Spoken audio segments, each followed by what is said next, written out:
Power एक ऐसा लफ्ज़ जिसे सदियों से गलत समझा जा रहा है। पावर कोई पोस्ट, कुर्सी या किसी ओहदे का होना नहीं है, बल्कि पावर की एक बहुत ही सिंपल सी डेफिनेशन है।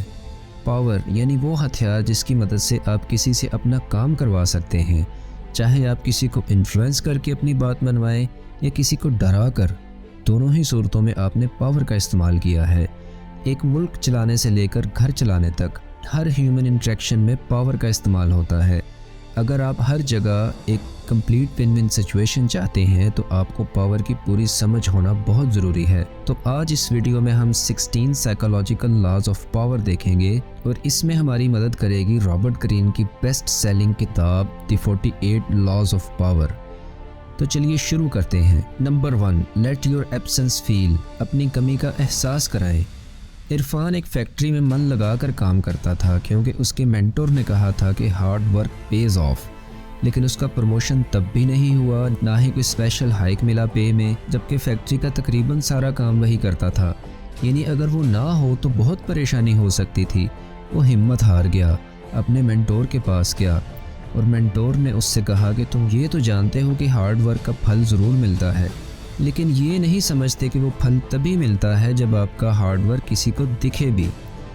जाओ कुछ दिन की छुट्टी लो, फिर देखो क्या होता है। उसने ऐसा ही किया। उसकी गैर हाज़िरी में सबको रियलाइज़ हुआ कि इरफान कितना काम करता था। उसको कंपनी की तरफ से फ़ौरन प्रमोशन भी मिल गई और तनख्वाह में भी अच्छा खासा इजाफा हो गया।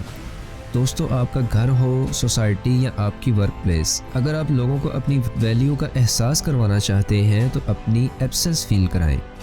Number 2, stand about the crowd. भीड़ में अलग दिखो। आप भी लेट नाइट्स करते हो और टारगेट्स भी पूरे करते हो, तो क्या वजह है कि आपके कुलीग को प्रमोशन मिल गया और आपको नहीं? क्योंकि उसका काम बॉस को दिखा और आपका नहीं दिखा। पावर और सक्सेस पाने के लिए जितना ज़रूरी अच्छा काम करना है, उतना ही ज़रूरी अपने काम को एक्नॉलेज करवाना भी है। ऐसे में बहुत ज़रूरी है कि आप भीड़ से अलग दिखो। उर्दू में एक बड़ी मशहूर कहावत है कि जंगल में मोर नाचा किसने देखा। यानी आप अकेले में कितनी भी मेहनत करते रहो, कोई फ़ायदा नहीं। अपने काम को एक्नॉलेज करवाने के 2 टिप्स मैं आपको देता हूँ। पहला, अपने काम के तरीके और बातों के अंदाज में ऐसे चेंजेस लाओ कि लोग आपको नोटिस करें। और दूसरा, आपने जो भी काम किया है जब भी मौका मिले उसे डिस्कस करें, उसे गिनवाएं, सबको बताएं कि मैंने ये किया, मैंने वो किया। अपने किए गए काम की मशहूरी करने में कभी भी मत शर्माएं। Number 3, conceal your intentions. अपने इरादे किसी के सामने जाहिर ना करो। अंग्रेज़ हमारे मुल्क में बिज़नेस करने आए थे और राज करने लगे। सोचिए, अगर उनके इंटेंशंस उस वक्त के लोगों को पहले से पता होते तो क्या हम सैकड़ों सालों तक गुलामी की जंजीरों में जकड़े हुए होते? शायद नहीं।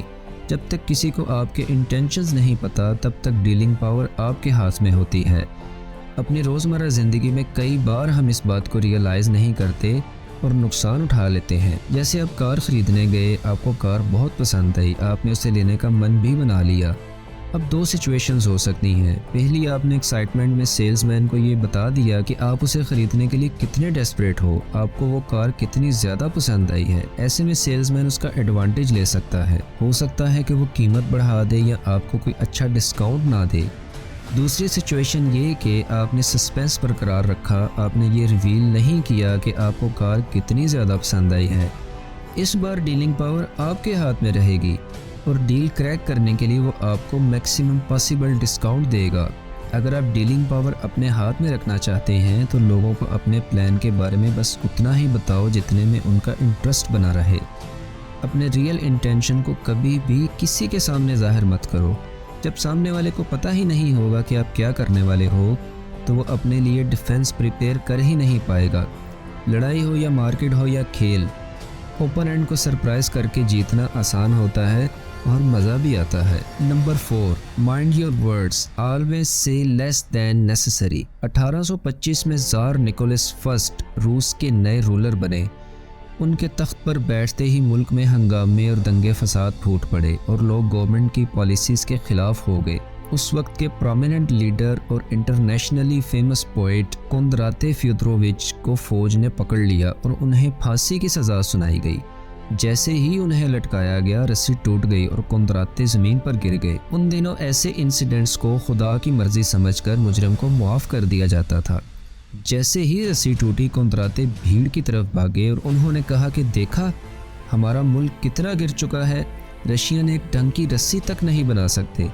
जब ये बात ज़ार निकोलस को पता चली तो उन्होंने उसके माफ़ीनामे को फाड़ दिया और अगले दिन ठीक उसी वक्त उसे दोबारा फांसी लगाई और इस बार रस्सी नहीं टूटी। तो देखा आपने कैसे बड़बोलापन किसी की जान तक ले सकता है। उस टाइम अगर कुंदराते चुप रह जाता तो उसे माफ़ कर दिया जाता और वो बाहर निकलकर दोबारा अपनी तहरीक को आगे बढ़ा सकता था। आम तौर पर हम सबके साथ ऐसा होता है, जज्बात में बहकर कभी खुशी में तो कभी गम में हम कई ऐसी बातें कह जाते हैं जिससे हमें आगे जाकर प्रॉब्लम्स फेस करना पड़ती हैं। इसके अलावा आप जितना कम बोलोगे, आपके वर्ड्स की कीमत इतनी ज़्यादा बढ़ेगी। कई लोग बातों बातों में कुछ सीक्रेट्स रिवील कर देते हैं या ऐसी कमिटमेंट्स कर देते हैं जिन्हें वे पूरा नहीं कर सकते और बाद में पछताते हैं। इसलिए जब ज़रूरत हो तभी बोलो और सोच कर बोलो, ताकि आपकी एक एक बात में वज़न हो, तभी लोग आपको सीरियसली लेंगे। नंबर 6, एक्शन से जीतो, आर्ग्यूमेंट से नहीं। जूलियस सीजर 14 ने अपने इंजीनियर्स को कहा कि वो अपनी नेवी में नई शिप इंट्रोड्यूस करवाना चाहते हैं। साथ ही उन्होंने इस शिप से जुड़ी अपनी एक्सपेक्टेशंस भी उसे बताई। इंजीनियर को उनकी एक्सपेक्टेशंस बहुत अनरियलिस्टिक लगी और वो उनसे आर्गूमेंट करने लगा, बहस करने लगा। ये बहस कई घंटे चलती रही। आखिर वो राजा था, गुस्से में आ गया। उसने इंजीनियर को पकड़ा और अंदर कर दिया और उसे 1 साल कैद की सज़ा सुना दी। कितना अच्छा होता अगर वो इंजीनियर सीधे काम पर लग जाता और अपने एक्शंस के ज़रिए अपनी बात को साबित करता। आप चाहें तो किसी भी बात पर घंटों आर्गुमेंट कर सकते हैं या फिर सीधे अपने एक्शन से अपना पॉइंट प्रूव कर सकते हैं। आर्गुमेंट में जीत हासिल करके हो सकता है कि आपके दिल को तसल्ली हो जाए, पर असल में आर्गुमेंट जीतने से किसी को कुछ भी हासिल नहीं होता। उल्टा इससे आपके रिश्ते और रेपुटेशन ख़राब होते हैं। तो फैसला आपका है, आर्गुमेंट में पढ़कर सब कुछ खोना चाहते हैं या अवॉइड करके अपने एक्शन से अपना पॉइंट प्रूव करना चाहते हैं। नंबर 6, दोस्तों से ज़्यादा दुश्मनों पर भरोसा रखो। तारीख़ गवाह है कि हर बार पीठ में छुरा अपनों ने ही मारा है। वो इंसान जिस पर हम आंखें बंद करके भरोसा करते हैं, एक दिन वही हमारे ज़वाल की वजह बनता है। इसलिए रॉबर्ट ग्रीन कहते हैं कि जब बात किसी रिस्पॉन्सिबिलिटी की आए तो दोस्तों से ज़्यादा अनजान या आपके पुराने दुश्मन रह चुके लोगों को देने में समझदारी है। ऐसा क्यों? क्योंकि जैसे ही आप किसी पर भरोसा करते हो तो आप उसे अपने सीक्रेट्स बता देते हो और उसे आपकी कमज़ोरियाँ पता चल जाती हैं। तो ये तो जाहिर है कि कंपटीशन, लालच और जलन दोस्तों और रिश्तेदारों के बीच सबसे ज़्यादा होता है। इसलिए दोस्तों के साथ डील करने से आपके धोखा खाने के चांसेस बहुत ज़्यादा बढ़ जाते हैं। वहीं जब आप किसी अनजान या अपने किसी पुराने दुश्मन को काम देते हैं तो हमारी नज़र उसके हर कदम पर रहती है और उसे भी ये बात बखूबी पता होती है कि हमारा भरोसा पाने के लिए उन्हें मेहनत करना पड़ेगी, इसलिए वो काफ़ी अच्छा काम करते हैं। कई लोग शायद इस बात से इत्तिफाक ना करें और कहें कि क्या इंसान किसी पर भरोसा ना करे, लेकिन जो सच है वो सच है। ह्यूमन साइकोलॉजी ऐसी ही है। वो कहते हैं ना कि हमें तो अपनों ने लूटा, गैरों में कहाँ दम था। Number 7, never outshine your master. आपको क्या लगता है कि अगर बीच मीटिंग में आपने अपने बॉस के ब्लूप्रिंट में एक जेन्युइन डाउट निकालकर अपनी काबिलियत साबित की तो आपका बॉस आपको अगली प्रमोशन के लिए रेकमेंड करेगा? जी नहीं, वो आपकी गलती ढूंढकर आपको रिप्लेस करने का मौका ढूंढेगा, क्योंकि आपने उसे ये एहसास दिला दिया कि शायद आप उससे ज़्यादा काबिल हो और आप उसके लिए ख़तरा बन सकते हो या उसकी इंसल्ट कर सकते हो। इसलिए अपने मास्टर से आगे निकलने की कोशिश कभी ना करो। अगर आप ऑर्गेनाइजेशनल लैडर के टॉप पर पहुंचना चाहते हैं तो आपको इस लैडर की रिस्पेक्ट भी करनी होगी। अगर कोई आपसे सुपीरियर है तो उसे सुपीरियरिटी का मज़ा लेने दो, तभी आप फ़ायदे में रहोगे। ये आज की बात नहीं बल्कि सदियों से यही होता आया है। जो लोग पाँव में हैं, अगर आप उनसे आगे निकलना चाहते हो तो उन्हें आपका मास्टर बने रहने दो, ताकि उन्हें लगता रहे कि वो आपसे बेहतर हैं। एक न्याम में 2 तलवारें नहीं रह सकती, इसलिए आपके मास्टर को तलवार बने रहने दो और आप एक मीठी छुरी की तरह अपना काम निकलवाते रहो। नंबर 8, मदद चाहिए तो म्यूचुअल इंटरेस्ट की बात करो, इमोशंस की नहीं। आप मानो या ना मानो, दुनिया बहुत सेल्फिश है। आपने चाहे किसी का कितना भी अच्छा क्यों ना किया हो, लेकिन जब आपको मदद की ज़रूरत पड़ती है तो लोग ना कह देते हैं। तो जब भी आपको किसी की मदद की ज़रूरत हो तो ये ना सोचो कि इस पर तो मैंने इतने एहसान किए हैं ये तो अपना है, मना नहीं करेगा, बल्कि कोई ऐसा पॉइंट उसके सामने रखो जिससे आप दोनों का फायदा हो। तभी आप 100% श्योर हो सकते हो कि आपका काम पूरा होगा और सही होगा। मसलन अपनी वेबसाइट के लिए अगर आप अपने फ्रेंड से हेल्प मांगोगे तो वो तभी हेल्प करेगा जब वो फ्री होगा, लेकिन अगर आप किसी को पे करके वही काम करवाओगे तो आपका काम उसकी प्रायोरिटी होगा।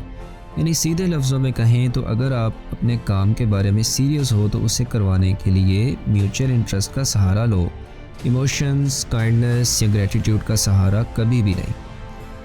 नंबर 9, खुद पर भरोसा रखें। साइकोलॉजिकल पावर सिर्फ दूसरों के साथ अपने रिलेशन को समझने से नहीं आती, बल्कि आपका खुद के साथ भी एक मजबूत ताल्लुक़ होना चाहिए।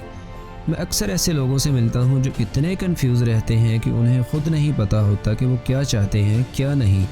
बस छोटी छोटी नाकामियों से डरकर अपना रास्ता बदलते रहते हैं। खुद के बारे में आपका क्लियर व्यू होना बहुत ज़रूरी है। आपको पता होना चाहिए कि आप जो करना चाहते हैं इसमें मुश्किलात, नाकामियाँ और परेशानियाँ आएंगी, लेकिन आपको क्विट नहीं करना है। आपको बस हर छोटी छोटी जीत को सेलिब्रेट करना है ताकि आपका सेल्फ स्टीम बढ़े। दुनिया उसी की रिस्पेक्ट करती है जो खुद की रिस्पेक्ट करना जानते हैं। Number 10, infection, avoid the unlucky and unhappy.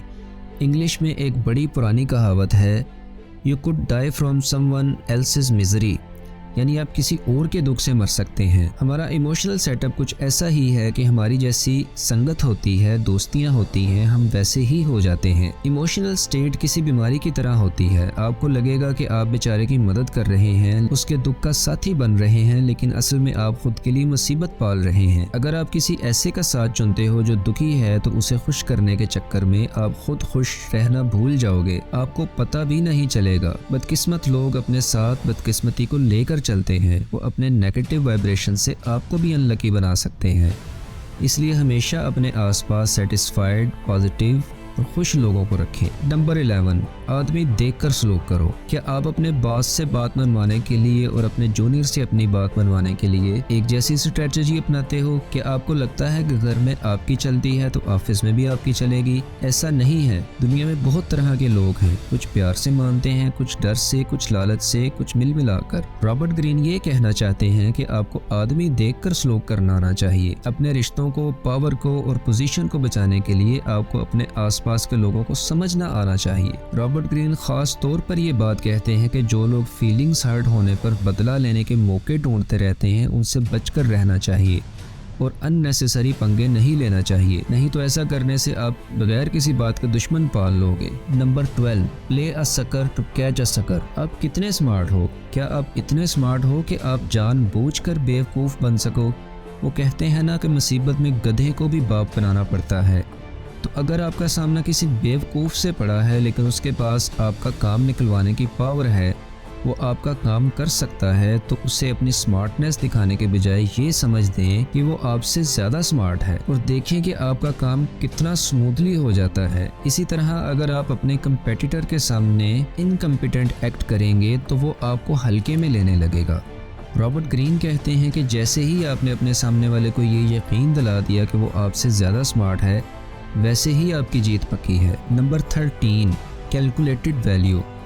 वैसे तो आपको खर्चे सोच समझ के करने चाहिए, लेकिन कुछ चीज़ें इतनी अनमोल होती हैं कि आप अपनी सारी दौलत भी उस पर लुटा दो तो कम है। ऐसी एक चीज़ है नाम और रेपुटेशन। इतना बड़ा मार्केट शेयर, बड़ी बड़ी कंट्रीज़ की इकोनॉमी, सब रेपुटेशन का खेल है। अगर आपकी रेपुटेशन अच्छी नहीं है तो आपकी मेहनत और कामयाबी ज़ाया चली जाएगी और कोई आपकी बात नहीं सुनेगा, आप पर भरोसा नहीं करेगा। वहीं अगर आपकी रेपुटेशन है तो लोग आपको खुद ब खुद फॉलो करेंगे। किसी लोकल शॉप की 500 की टी शर्ट भी आपको महंगी लगती है और आप उसकी कीमत कम करवाने के लिए बहस करते हैं। वहीं किसी ब्रांड की टी शर्ट के लिए आप 2000 भी खर्च करने के लिए तैयार हो जाते हैं, क्योंकि इस ब्रांड का मार्केट में नाम होता है। तो पहले अपना नाम बनाओ, पैसे तो खुद ब खुद बन जाएंगे। Number 14, be royal in your own fashion. कहते हैं कि आपको दूसरों के साथ वैसा ही सलूक करना चाहिए जैसा आप खुद के लिए चाहते हैं। रॉबर्ट ग्रीन इसे एक कदम और आगे ले गए। वो कहते हैं कि आप खुद को ऐसा ट्रीट करो जैसा आप चाहते हो कि दूसरे आपको करें। अगर आप कमरे में कॉन्फिडेंस के साथ दाखिल होंगे तो लोग आपकी गलत बात को भी सही मान लेंगे। वहीं अगर आप सही होते हुए भी नर्वस रहोगे तो लोग आपकी बात सुनने से पहले 100 बार सोचेंगे। इसलिए इस तरह से काम करो जैसे आप कोई किंग या क्वीन हो। आपके हर एक्शन में रॉयल्टी झलकनी चाहिए। ऐसे में जो भी आपसे मिलेगा आपसे उसी अदब के साथ पेश आएगा। आमतौर पर हम सिंपल और डाउन टू अर्थ रहने की बात करते हैं, लेकिन कई बार इस चक्कर में हम इतना झुक जाते हैं कि लोग हमें हल्का लेने लगते हैं। इसलिए अपने आप को सिंपल नहीं बल्कि रॉयल बनाओ। Number 15, avoid stepping in great man shoes. आपका बॉस आपका मेंटोर था, ऑफिस में सब उसे मानते थे, उसने कई मुश्किल प्रोजेक्ट सक्सेसफुली हैंडल किए थे। आज फाइनली वो रिटायर हो गया और आपको वो कुर्सी मिल गई जहां आप बरसों से बैठना चाहते थे। लेकिन क्या आपको पता है कि आपके लिए सबसे मुश्किल क्या होगा? आपको हर बात में अपने बॉस से कंपेयर किया जाएगा। खुद को सक्सेसफुल दिखाने के लिए आपको काफ़ी ज़्यादा मेहनत करनी होगी, वरना आपको कोई याद नहीं रखेगा। वहीं अगर आप किसी ऐसे इंसान के बाद कुर्सी पर बैठते हो जिसने बहुत ज़्यादा नाकामियों का सामना किया, तो आपकी थोड़ी सी भी अचीवमेंट बहुत ज़्यादा शाइन करती है। मसलन कायद-ए-आज़म इल्लामा इकबाल को तो आप सभी जानते हैं, लेकिन उनके बच्चों को कौन जानता है? हो सकता है कि उनके बच्चे भी बहुत ज़्यादा कामयाब हों, लेकिन उनके वालिदैन लेजेंड्स थे जिनकी कहानियों के पीछे उनके बच्चों की कामयाबियाँ छुप गईं। इसलिए अगर आप कम मेहनत में ज़्यादा शाइन करना चाहते हो तो हमेशा ऐसे ऑप्शंस चूज़ करो जहां कंपटीशन कम हो, ताकि आप किसी ग्रेट मैन के शूज़ में पैर रखने से बच जाओ। नंबर 16, गुस्से को खुद पर हावी मत होने दो, इसका इस्तेमाल करो। किसी को कमज़ोर करने का सबसे आसान तरीका पता है आपको? उसे गुस्सा दिलाना। गुस्से में अक्सर इंसान अपने सोचने समझने की ताकत खो देता है, उसके एक्शंस इम्पल्सिव हो जाते हैं। अगर आपको छोटी छोटी बातों पर गुस्सा आता है तो आपको लाइफ में इसका काफ़ी खमियाजा भुगतना पड़ सकता है। अगर किसी ने भी ये अंदाज़ा लगा लिया या उसे ये पता चल गया कि आपको किन बातों पर गुस्सा आता है, तो बड़ी आसानी से वो आपकी नब्ज़ पकड़ लेंगे और आपको गुस्सा दिलाकर आपका ध्यान भटका देंगे, आपको कमज़ोर करेंगे। इसलिए गुस्से जैसे स्ट्रॉन्ग इमोशन को अपनी सक्सेस के रास्ते में मत आने दो। अगर किसी ने आपके साथ कुछ बुरा किया तो भी गुस्सा जाहिर करने की जगह सुकून से काम लो और वक्त आने पर उसे अपने तरीके से जवाब दो। तो दोस्तों, ये थे साइकोलॉजिकल पावर पाने के 16 ऐसे लॉज जिनसे हर सिचुएशन में जीत आपकी होगी। इनमें से कई शायद आपको थोड़े अजीब और ब्रूटल लगे, लेकिन सच यही है, चाहे आप एक अच्छा बदलाव लाना चाहते हैं या बुरा, इसके लिए ज़रूरी है कि पावर आपके हाथ में हो। आप दुनिया की मदद तभी कर सकते हैं जब आप खुद की मदद करने के काबिल हैं। इसलिए पहले पावर को अपने हाथ में लें, फिर दूसरों का भला करने की सोचें।